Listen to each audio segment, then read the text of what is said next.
Conozca al artista José Gurvich. Visite y apoye su museo, un verdadero orgullo para el país. Conozca Museo Gurvich. Hágase socio o patrocinante llamando al 915-7826 o acérquese a nuestro stand en Punta Carreta Shopping. Museo Gurvich, frente a la Plaza Matriz y en el corazón de los uruguayos.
Del Uruguay, los vinos de tu lugar. Amo este lugar.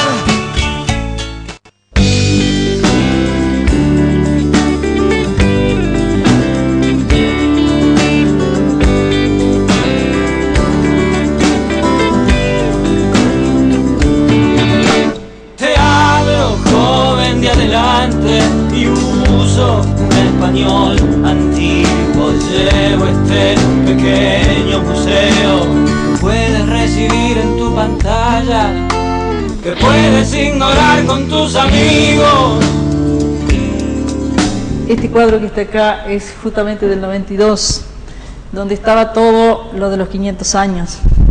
Entonces yo venía trabajando con personajes que aquel podríamos decir que es un rey o una reina, y justo tomé la figura del rey como que venía trabajando sobre él, pero traté de integrar como bichitos o como si fuera América, ¿no? Incluso dándole un marco que un poco de la pintura precolombina, que tiene sus marcos y eso. Hay una figura ahí que es una especie de Cristo, que está un poco lo que nos metieron el cristianismo a los indios, ¿no? Y ese árbol que está lleno de recorte de vaginas, que es un poco la fuerza de la vida. Y esa figura del rey de la reina o del rey con un pene, y le puse acá: un día las hormigas, las flores, las cucarachas vengarán esta obscenidad. Porque creo que fue un poco una obscenidad lo que se hizo con América, ¿no?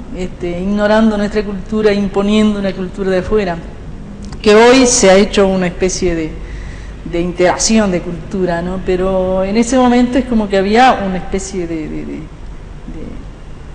imposición de cultura, como que los cultos eran ellos y los indios eran los ignorantes.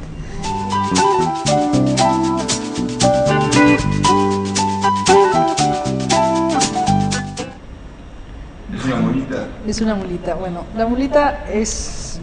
Todos sabemos lo que es una mulita. Una mulita un bichito con pluma. autóctono, uno es todo lo demás, pero es una mulita con pluma y con pasto.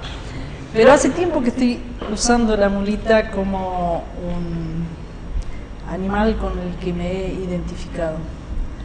Porque en el campo es cuando agarran una mulita que inmediatamente hace como que junta su manito y queda absolutamente indefensa.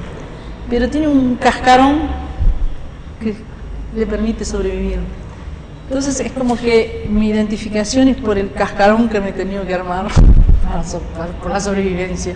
No la sobrevivencia económica, sino la sobrevivencia en las dificultades existenciales, ¿no? Entonces esa mulita tiene plumas, porque también la pluma es el cascarón es un cascarón frágil. Es un cascarón muy frágil, ¿no? Y esas Y son puse...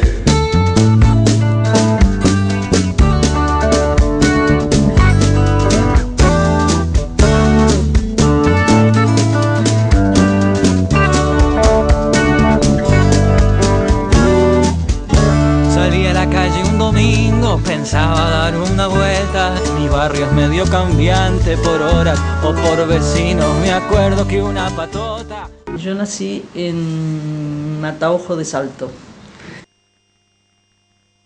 Es un rincón, diríamos, cerca, es fronterizo. Y mis padres eran brasileros, mis abuelos brasileros. Es ahí en esa punta donde está cerca Salto, Tacuarembó y Rivera, en ese triangulito por ahí. Y bueno, y salí del campo a los 15 años recién, que fui a la ciudad a estudiar, a hacer secundaria. ¿Y la pintura? Y la pintura surgió por pura casualidad. Un día conocí un viejo poeta en Salto que le decían el Dios Verde y me habló de un taller de que enseñaban pintura artística. Yo no tenía ni idea de que era pintura artística, pero ahí fui. Y bueno, y fue un grupo humano que me permitió mantenerme con todas las dificultades que significaba estar, porque tenía 15 años y me fui a Salto sola. Entonces eso me permitió, ese grupo humano del taller me permitió, y mucha gente que en verdad yo creo que me debo a mis amigos, mucha gente que me ayudó. Y bueno, empecé a trabajar en el taller con un húngaro que era un tipo que fue a Salto por 6 meses, que lo mandaron de acá justamente, Herrera MacLean, de la Comisión Nacional de Bellas Artes por 6 meses, y se quedó 18 años, se murió ahí. Y bueno, hubo todo un movimiento en Salto cultural muy importante alrededor del taller y de la Asociación Horacio Quiroga.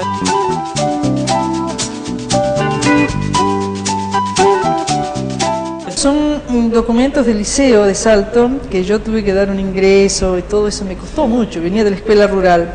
Son la partida de nacimiento y son parte de un pasaporte de mi primer viaje. Ahora, todo esto que estoy trabajando estoy tratando de recrear un montón de cosas de mi infancia, es porque me he reencontrado con cosas que en un momento traté incluso cuando llegué a Montevideo yo me sentía muy paisana y me sentía mal. Y ahora me siento paisana y bien. Yo hice un taller con Cifer, y Cifer era un húngaro con una formación europea absolutamente, fue alumno de Matisse, y entonces hice todo lo que significa años de dibujo, años de pintura, años de todo eso. Después de esa época de taller, que incluso di clase para niños en el taller, después ahí, bueno, concursé para dar clase en secundaria y mi vida se basó más en enseñanza, en la militancia y en los hijos y en el hogar. Pero bueno, después en el 76, cuando yo había empezado a hacer algo de tapiz con Aróstegui, porque era como, diríamos, un artista de fin de semana. Y cuando descubrí los tapices de Aróstegui en Montevideo, me encantó por toda la parte de textura del tapiz. O sea, que creo que eso en toda mi obra tiene que ver. Yo empecé en arte, diríamos, en un comienzo, ya lo decía, desde siempre, porque mi madre fue una mujer muy creativa. Y te cuento esto porque ahora he vuelto a trabajar a recrear esos trabajos de mi madre. Pero al hablarte de esto que tengo acá, hay parte de eso, y por eso quiero contar un poquito. Bueno, entonces me dediqué a la docencia, concursé en secundaria y me vine a Maldonado. En Maldonado venía toda la semana a Montevideo con el taller de Aróstegui, de España y todo eso, empecé con el tapiz.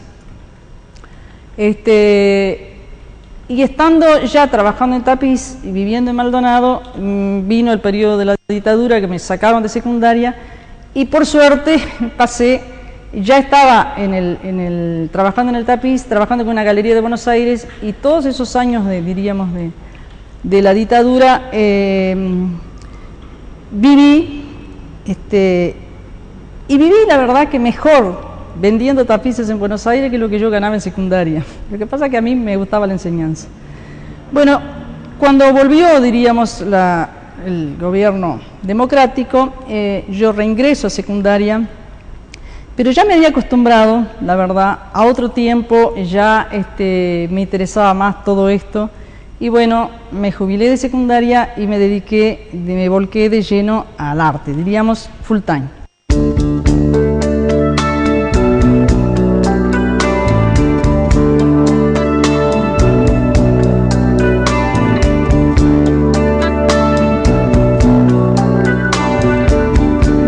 Hay una constante en mi arte que es La exposición que hice en el MAC eran todos personajes como encerrados, porque considero que el ser humano tiene otras prisiones más allá que las que vivimos en ese periodo, que son prisiones culturales, económicas y sociales, y que no les permite vivir y hacer lo que realmente vocacionalmente quisiéramos hacer. Entonces, esa fue la exposición del MAC. Cuando hice esta exposición, yo estaba viviendo un periodo personal muy importante, y era que después de un montón de circunstancias, realmente uno a veces necesita ayuda y voy a una terapia, y eso siempre lo digo porque me movió mucho, me permitió hacer realmente con libertad lo que quería.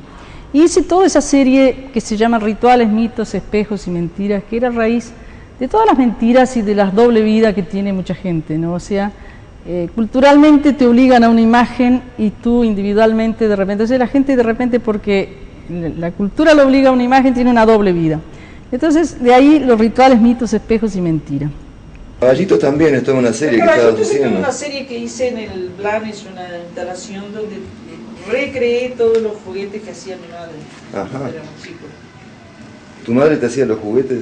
Que mi madre creo que heredé la beta creativa de mi madre, porque era una mujer con 10 hijos y que nos hacía los juguetes de muñequitas de trapo, caballitos de ceibo, muñequitas de ceibo, o sea que en realidad con todo eso lo que he hecho es recrear lo que ella hacía cuando era chico. 10 hermanos. Sí. ¿Y tú en qué número vas? En el medio. En el medio, ahí. En el medio. ¿Protegida? No tanto. ¿No? Yo creo que nunca con mis hermanos siempre estuve en el medio, pero como por algo a los 15 años me fui.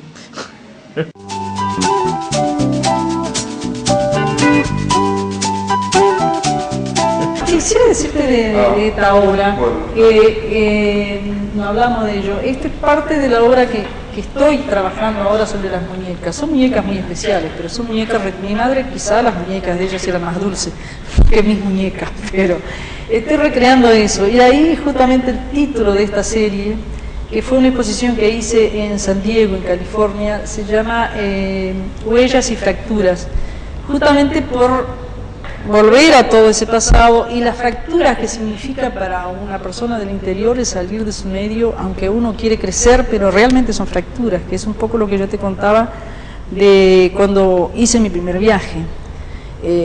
Después, el año pasado, leí un libro de Viñar, de este psicoanalista, que habló sobre las fracturas de memoria en el periodo de la gente que estuvo incluso en tortura. Y yo digo que hay distintas formas de que uno se siente en situaciones límite, ¿no? Y que cuando tú pensás de las personas que tienen que ir a otro país por trabajo, por exilio, por lo que sea, son realmente fracturas. Y bueno, y esas vivencias que a pesar de que yo las buscaba, porque me iba, porque quería crecer, pero de cualquier manera te cuesta mucho y significan fracturas. Entonces de ahí el título de Huellas y Fractura, porque en general trabajo sobre serie de obras, no tiene un título. Y cuando descubrí los tapices de Aróstegui en Montevideo, me encantó por toda la parte de textura del tapiz, o sea que creo que eso en toda mi obra tiene que ver.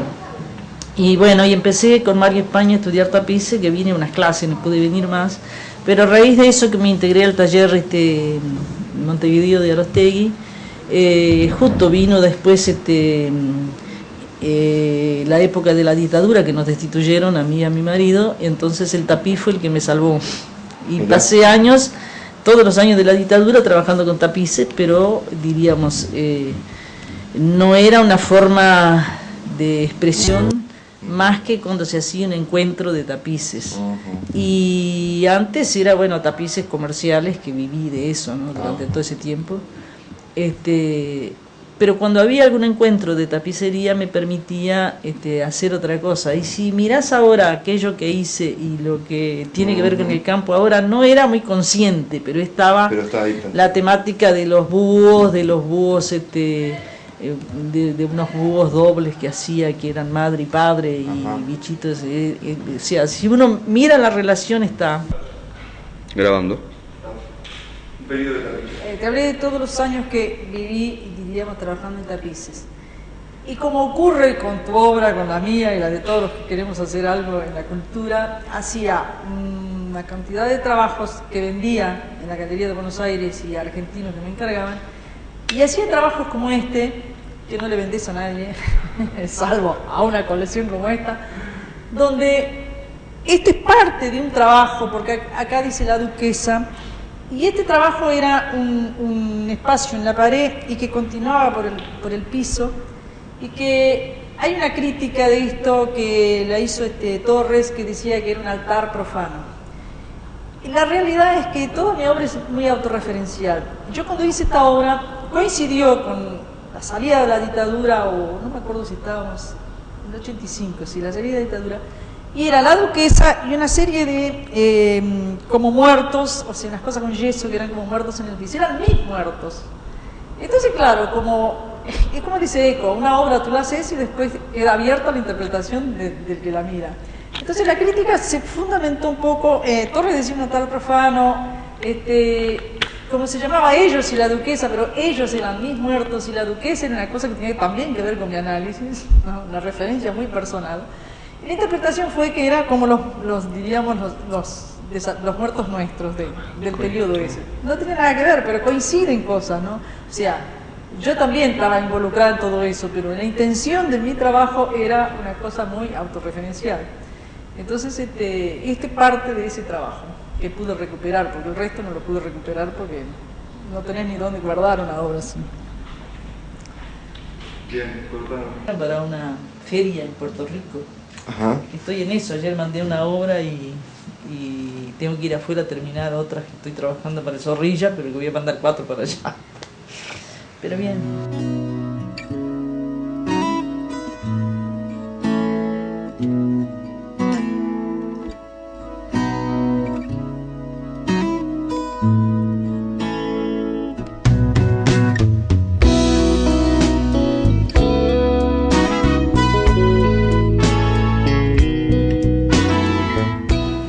Bueno, la Bienal de Venecia, ¿qué quieres que te cuente? Primero fue una gran sorpresa el poder ir, o sea, que me invitaran y poder ir, porque cuando me llamaron y me dijeron, hasta ahora los que iban a la Bienal podían más o menos financiarse los gastos, entonces le dije, yo no tengo un peso para ir. Bueno, entonces, sponsor de por medios y que consiguió Alicia, y fueron las 2 curadoras con Olga Larmodí y el ministerio que puso parte de plata, pero evidentemente que lo que pudo poner el ministerio se nos fue casi todo en la que cuida la Bienal, que tiene que estar los 6 meses abriendo el pabellón. Bueno, pero más allá de todos esos esfuerzos, ojalá todos los artistas pudieran por lo menos presenciar una Bienal y participar, porque sino con la obra de ver las bienales, ¿no? Porque creo que eso es fundamental. Lo que nos falta acá, que a veces no podemos ir a Porto Alegre a ver las bienales. Entonces, en serio, nos vamos quedando, o Arte Va en Buenos Aires, nos vamos quedando como, por más que tampoco tenés mucha posibilidad de estar al día, no quiere decir eso que vayas a hacer lo que está en boga, porque lo que yo hice no tiene nada que ver con lo que era la Bienal. La Bienal era fundamentalmente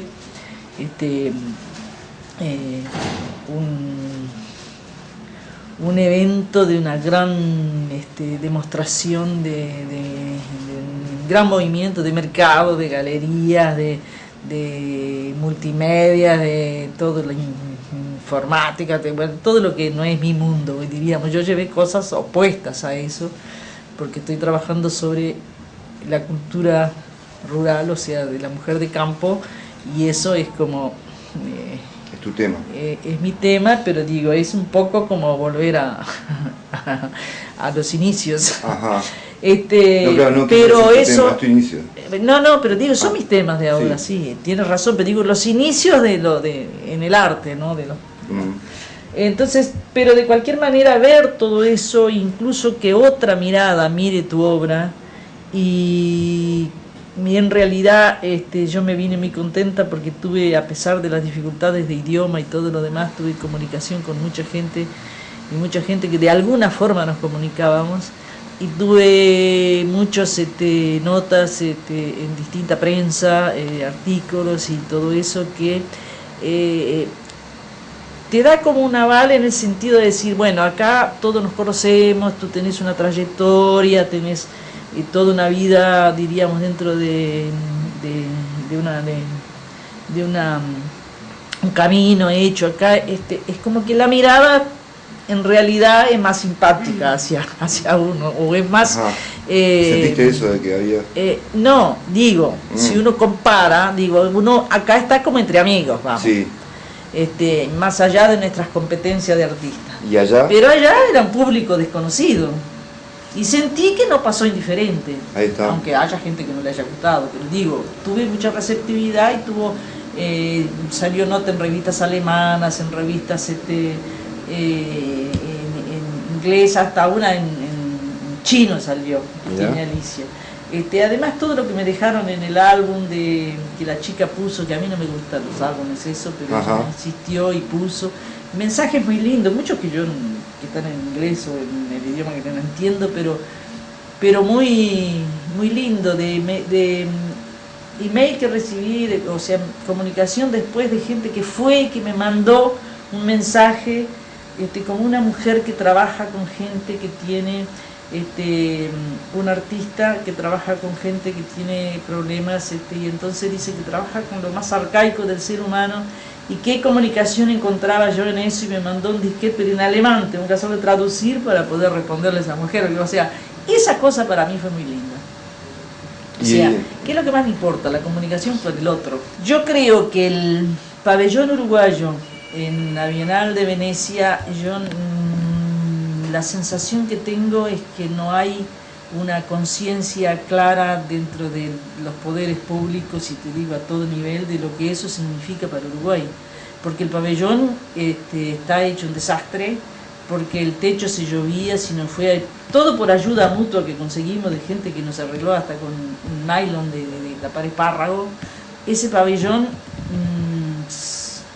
incluso está con un techo que no está permitido en Italia. O sea que si nos aprietan un poco, capaz que hasta perdemos el pabellón. Entonces, hay un montón de necesidades, diríamos, que no se tienen en cuenta cuando se trata de cultura. La cultura siempre queda para después porque parece que es una cosa de lujo. Y yo creo que es al revés. No cambias nada si no empezás por la cultura. Es la inversa para mí. Casi como un círculo vicioso. Sí. Casi como un círculo.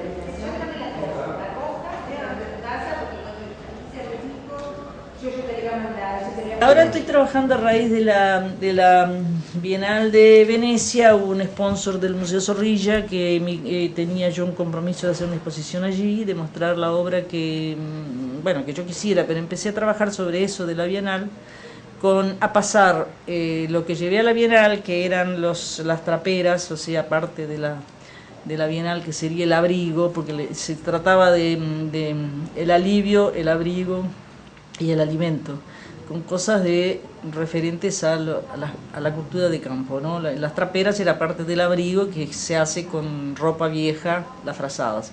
Entonces estoy tratando de pasar eso a color. Estoy trabajando con óleo y con acrílico. Y bueno, eso va a ser lo que voy a exponer en el Zorrilla.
domingo pensaba dar una vuelta. Mi barrio es medio cambiante por horas o por vecinos. Me acuerdo que una patota un día me prepoteó. Era una cuestión de límites, creían ser los dueños. Comenzaron a entender de qué materia soy yo.